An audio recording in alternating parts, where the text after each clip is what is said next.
I move to motion to close close the the public hearing. hearing. Do I have a second? Second. A motion and a second to close the public hearing for Bellingham Shores Major Residential Development Special Permit Definitive Subdivision and Storm Water Management Plan.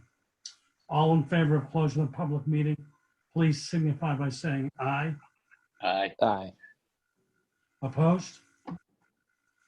That motion passes unanimously, and the public section is now closed.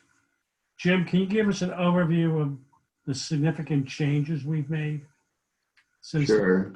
I can bring that up if that's all right. Just 1 second. Let's see. We can start with the definitive subdivision plan decision. So you all have been received a draft decision before you, and there wasn't a lot of substantive changes to this one, just more very minor edits. There was, let's see here, one item on page 5 that I would like to just show the board. Here we go.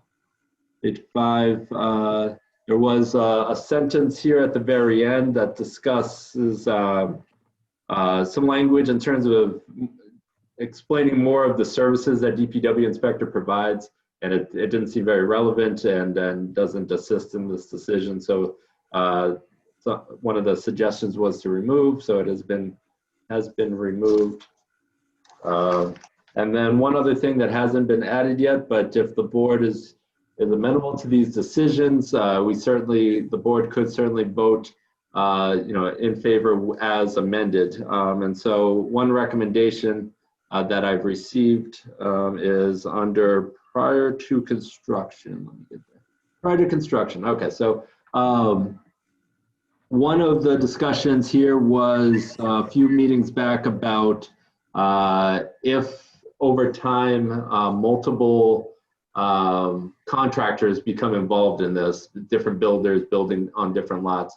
And so one of the recommendations was that at the end of this condition here, B1, so this really talks about a pre-construction meeting for the contractor. So if there's multiple contractors that come down the line here, obviously the general contractor is going to be doing all the site work. So that I don't think it's going to vary at all. But if there are specific lots that are going to be handed to builders, the thought is having just some language in there that prior to receiving a building permit, those individual contractors would meet with the building department and the planning office just to kind of get up to speed on the varied conditions that are required within both this permit and the subsequent special permit. I think I've captured that. Is that any questions about that? No, any other changes? That's actually the only one I had for this one. Okay. I'd like to entertain a motion to approve the definitive subdivision plan and stormwater management plan for Bellingham Shores dated December 17, 2020. So moved. Do I have a second? Second. We have a motion on the floor to approve the definitive subdivision plan. Any discussion? I'll call for the motion. All in favor, please signify by saying aye. Aye. Aye. Opposed? Motion passes unanimously. Jim, I guess next we have the development plan special permit. Yes, let me pull that one up. Here we are. Please. So this is one that we've really sifted through quite a bit here. Again, a lot of very small changes that were recommended in terms of the wording and just some minor edits. Nothing really of substance. But however, on page let's see.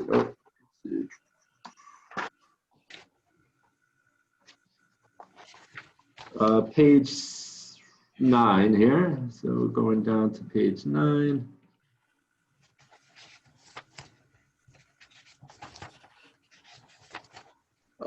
So let's see. So under condition 7 with the triangle parcel there, Brian, did you want to discuss your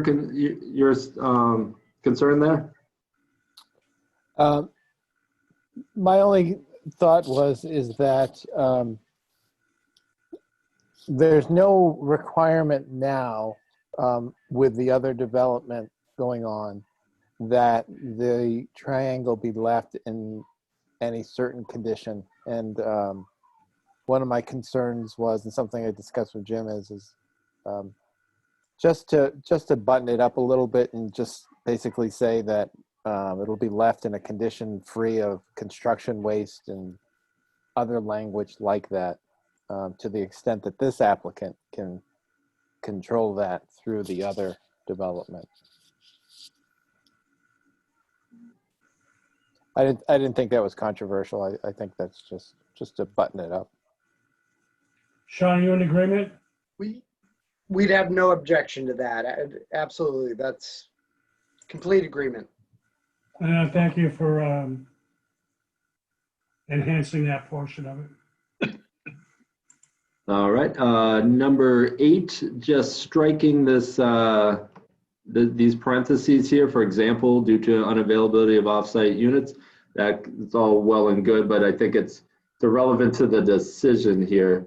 So that was a recommendation to remove. Unless anyone has any objections to it. I do not. I will need to add a quick definition for all essential infrastructure. It'll just come verbatim from our subdivision control law, but that was a recommendation, so I'll certainly add that.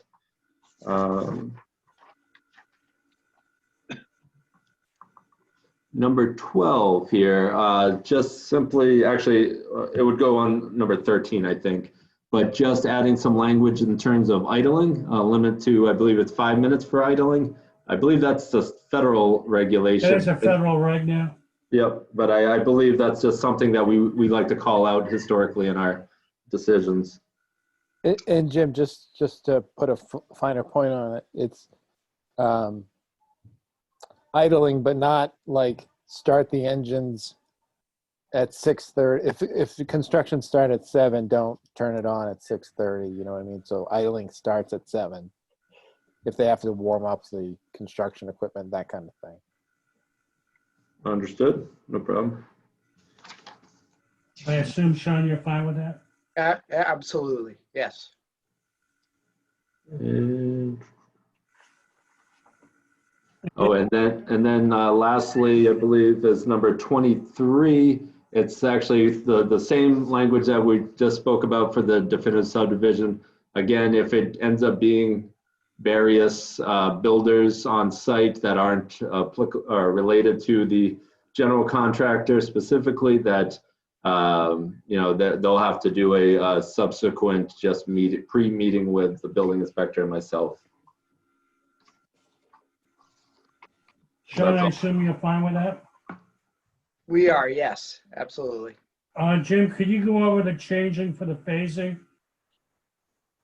Yes, so this is what was talked about last time, and I know Sean's had an opportunity already to review it.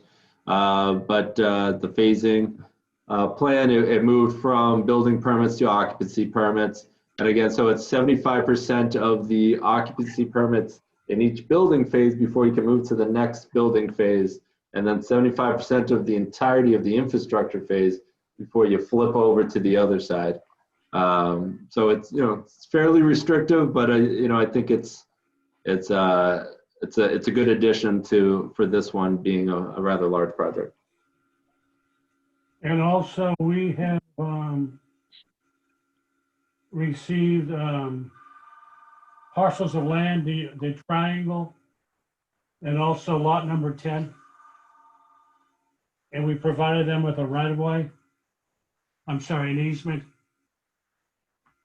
under conveyance under number 6 on page 8, correct?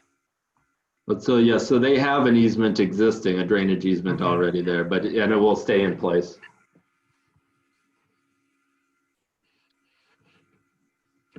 Anything else that's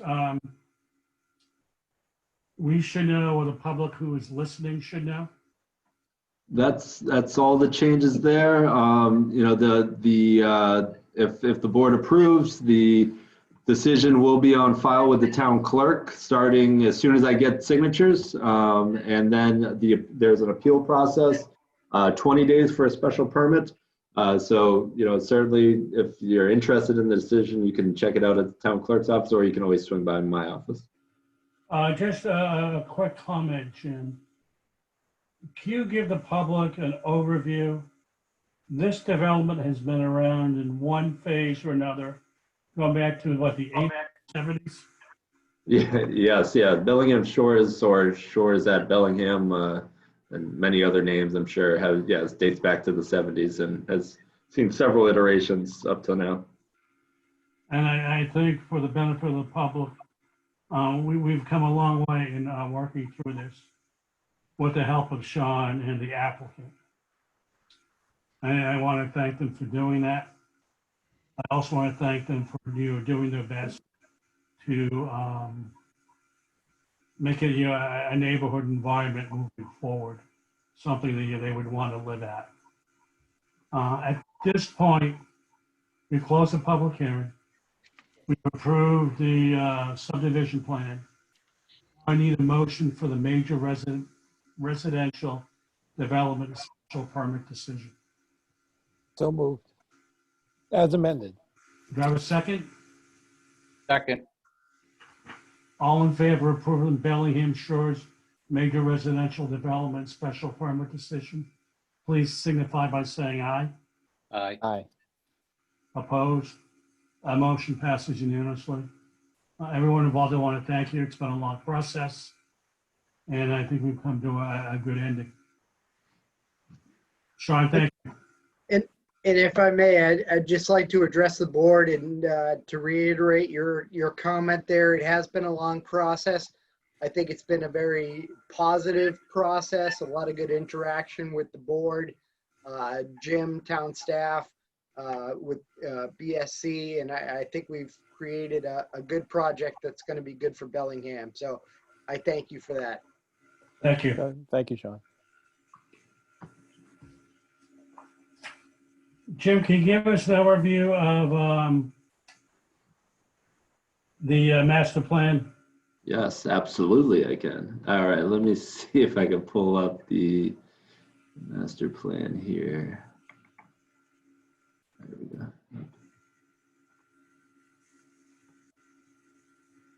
All right. So I know we've all had ample opportunities to take a peek at this master plan, but the formalities that I do need to bring this to the board for formal adoption. I'll skim through it again, knowing that I've inundated you with this over the past 2 years. So about 2 years ago, the planning board set up the initiative to update the 2020 master plan. And so we had a really good, I think, engaged group. We had 5 members, adding 1 or 2 here or there over the time. And most of them, except for one who moved to New Orleans, stuck with it the whole time. So that was great to have that continuity for pretty much all 2 years. What we've done in the beginning was start with as much of a robust community outreach as we possibly could. I'll touch on that here in a second here. So let me just go through the different parts of what makes up a master plan. So there's a number of different sections. Much of this is prescribed by Mass General Law, but we did add 2 somewhat unique sections to our master plan. Just a second. Sure we're good here. So Mass General Law requires land use growth, residential strategies, economic development, circulation and infrastructure, open space and recreation, natural resources, community facilities, and historic and cultural resources. We added 2 things that I thought was very important, and I think the committee agreed, was that first was land use history, and I just always say that you don't know where you're going unless you know where you've been. So I thought the history was very important. We actually have a lot of really great resources of Bellingham history. So that's all compiled into one. So that I thought came out rather nice. And then the very last section is the implementation goals and strategies. So that's something, again, unique to the 2020 master plan. We haven't included that in the past. I've done that in other communities, this implementation matrix that you'll see in a moment. I think it lays out a good opportunity for the town to really kind of see all the different goals and easy ways and strategies we can achieve some of these goals. So again, yeah, so these are all the individuals that assisted. So first, the master plan committee. That was a great group. Brian, who chaired it, Don and Kelly, now on the select board. Kelly McGovern from the Board of Health. Liz, who added on as Peter left, which was a perfect switch. And Liz provided a lot of excellent economic support there. The select board has been a vital role in it, and they're actually going to be taking this up at their meeting next week. Obviously, you all at the planning board have been inundated with all my various emails. A ton of town staff have been coming in and acting as kind of points of contact for various sections, depending on what the topic is. We brought finance in for different municipal discussions for community facilities and how we can achieve that. Improvements, that is. We brought in Ann Matthews from Conservation to discuss open space, et cetera. And then another group was these outreach consultants. And so they played a vital role up front, kind of laying out all the data for us and issuing community surveys and other things that I'll quickly go through. And then obviously all the people that responded to the community outreach requests basically shaped what we see here tonight. So I was gracious, the Bellingham Bulletin was gracious enough to share a lot of great photos that I thought really kind of spiced up the plan a little bit. The introduction just kind of goes through exactly what I've been detailing here. Community engagement timeline, we did a survey. We got over 300 responses for that survey, which is pretty good for Bellingham, to be honest with you. And with that kind of shaped all the different discussion points throughout the time. In addition to the survey, we did an open house. We did a few focus groups involving the developers. We actually brought in a number of developers and kind of discussed with them what they see the future of development looks like. We brought in a number of various committee members to discuss what their thoughts and hopes are. And then we actually did a small survey for just open space and recreation that one of our graduate interns was able to produce for us, which was a good all-around effort. So with that, we developed a number of aspirations, kind of what we would like to see Bellingham.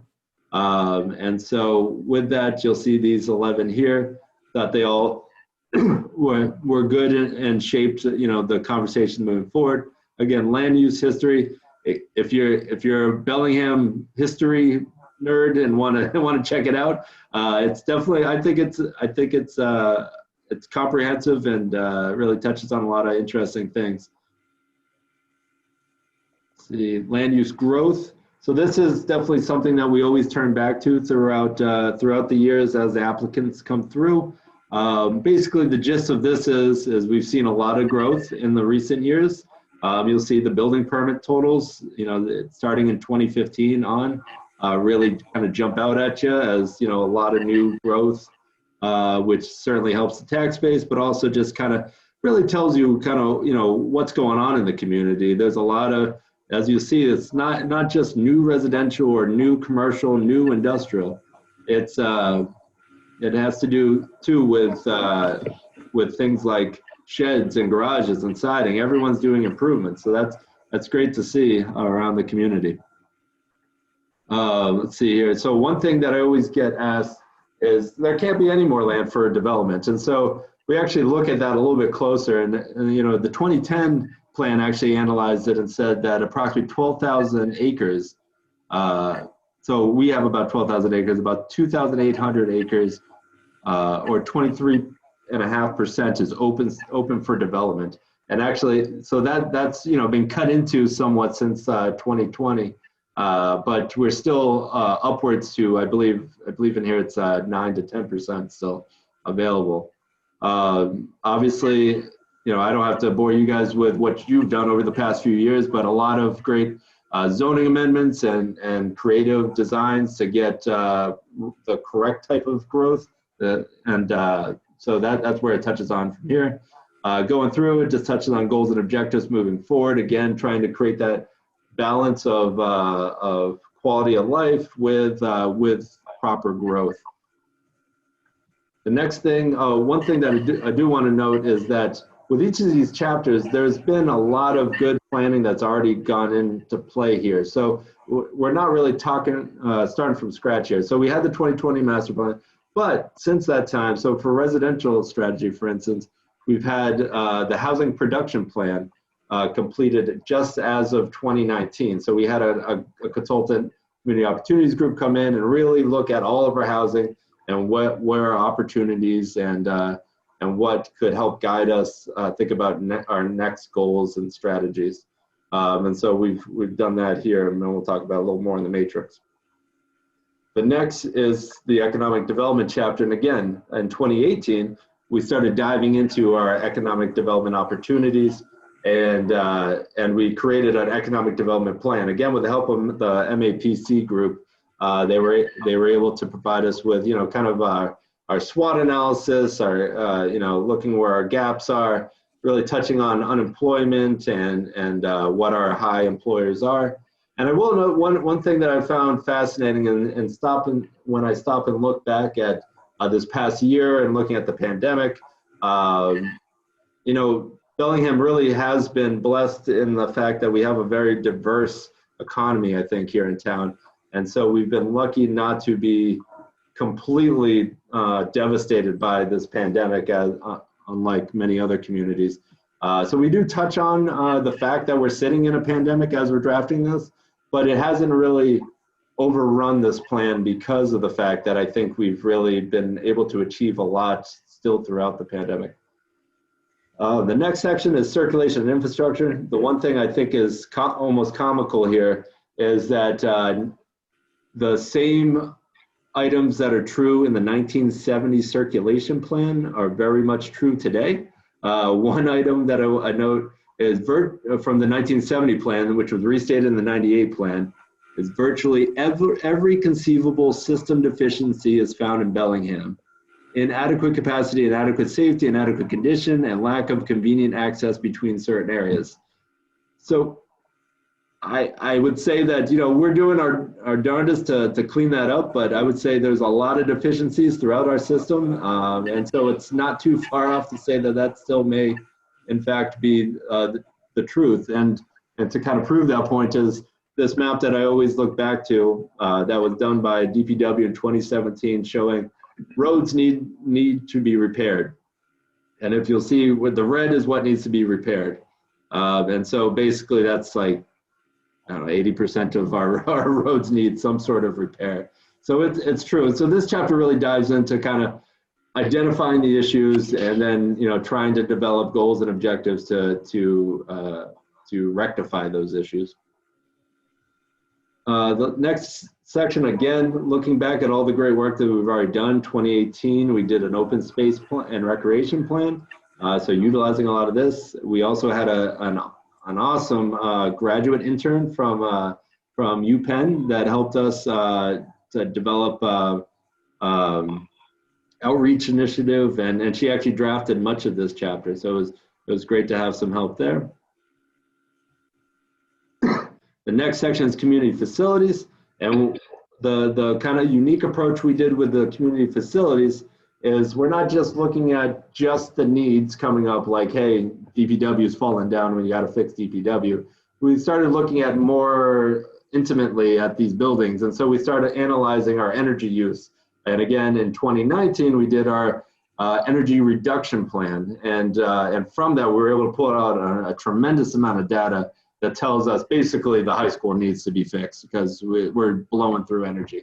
So that plus many other things that it told us. And then So out here, we ask all the different departments to explain, what their needs are, their immediate needs are, and we lay out again goals and objectives to try and achieve those over the next 10 years. Lastly, historic and cultural resources. This is one that doesn't get as much attention, but it has a lot of opportunity. We have just recently reinvigorated the Historical Commission. And so, there are some opportunities around Bellingham to preserve. One fascinating thing is the Old Town Hall, the big yellow Old Town Hall, wasn't identified as something that could be preserved back in '99 when they last did a survey.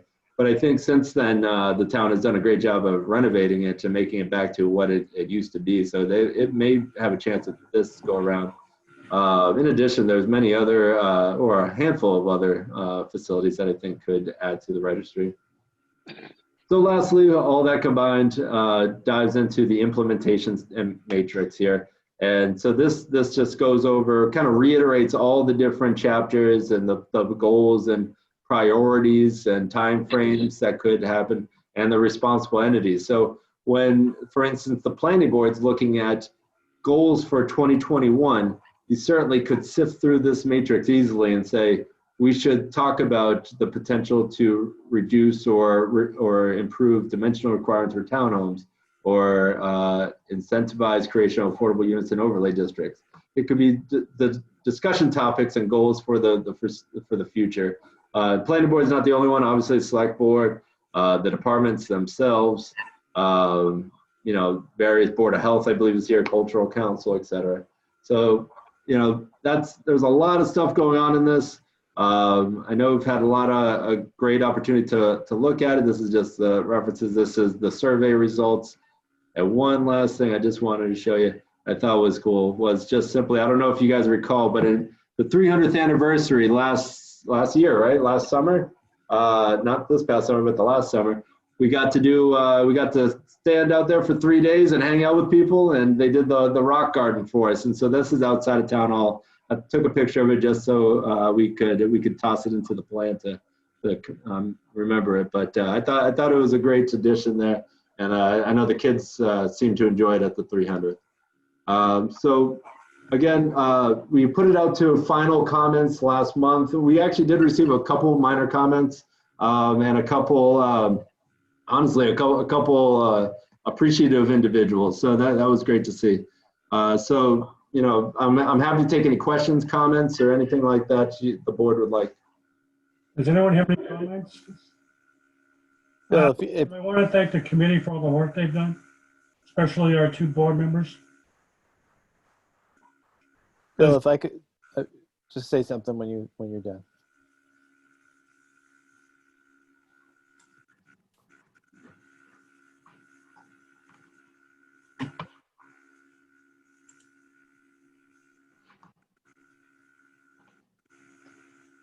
Jim, do we need a motion to move this forward? Yes, if the board is agreeable, I would appreciate a motion to adopt. I'd like to have would you like to make a motion to adopt this? Yeah, Bill, just before we do that, can I just make one point? Of course. So I want to commend not only the participants in the process, but also Jim. He did a really great job. He spearheaded this project, and it really was a comprehensive, sophisticated, and thoughtful analysis of all of the facts and circumstances of our town, and it really it's to his credit and to his efforts that this plan is really put together in the way that it is. So he should be commended for that. Another takeaway that I think everyone in the group realize is that our town faces some significant and complicated challenges in the years ahead, some of which has been sort of creeping up on us, either through just sort of putting it off or other circumstances. But there's a lot of work ahead of us, and we're lucky that when meeting with the department heads and meeting with the other representatives from other boards and other town officials, we're very lucky that we have people that really care about what they do. They're very sophisticated in how they think, and they are very capable people. And I don't think that if you're just sort of tangentially connected to the town through Facebook, all you see is complaints and criticisms. But there are really a lot of good people working for the town, and I think they should be commended. Thank you for those comments. Brian, we'd like to make a motion? Yes, so I move to, is it to recommend, Jim, or to adopt? To adopt.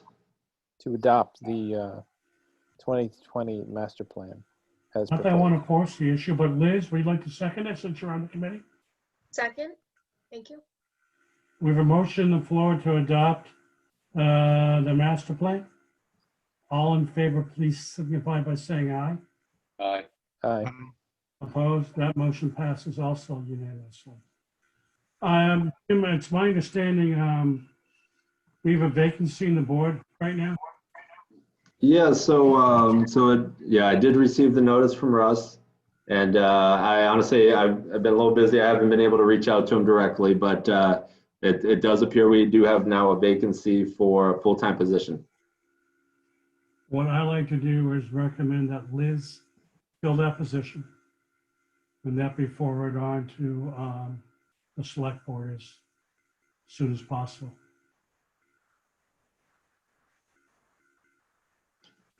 Yep, and so I can certainly bring that to the select board's attention that we would like to move quickly.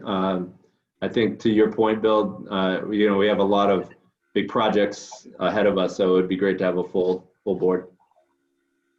Jim, do we need a motion for that? You don't, but I mean, if there is, I'd like to entertain a motion. yeah.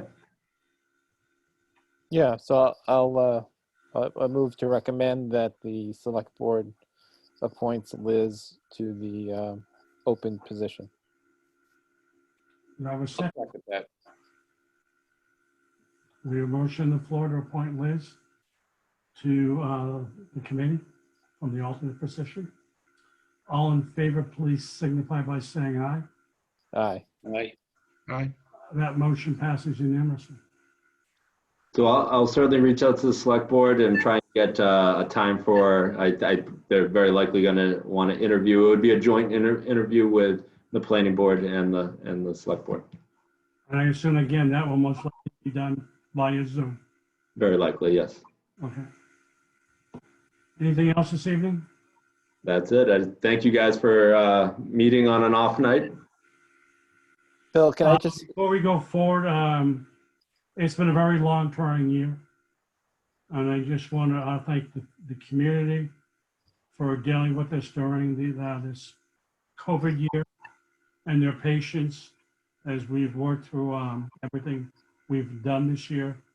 I also want to thank all the board members through this year, past and present, for the dedication. We couldn't be here, as Brian said, without Jim. And again, I can't thank you enough. And I'd like to wish you all a happy holiday season. Bill, if I could just add to that too, I just want to publicly thank Russ for his service to the town and his time on the board. He was very, he'll be missed, and his opinions were always welcome and thoughtful. Total agreement. Do I have a motion to adjourn? So moved. Second. All in favor of adjournment, please signify by saying aye. Aye. Aye. Aye. Opposed? Motion passes unanimously. Thank you very much. Happy holidays. Happy Happy holidays, holidays. Merry Christmas, everybody. Have a great holiday. Brian, what's your tagline? Oh, I forget. Good night, Bellingham. I think that's what it was. That's what it was. Hope you all stay well and safe. Thank you.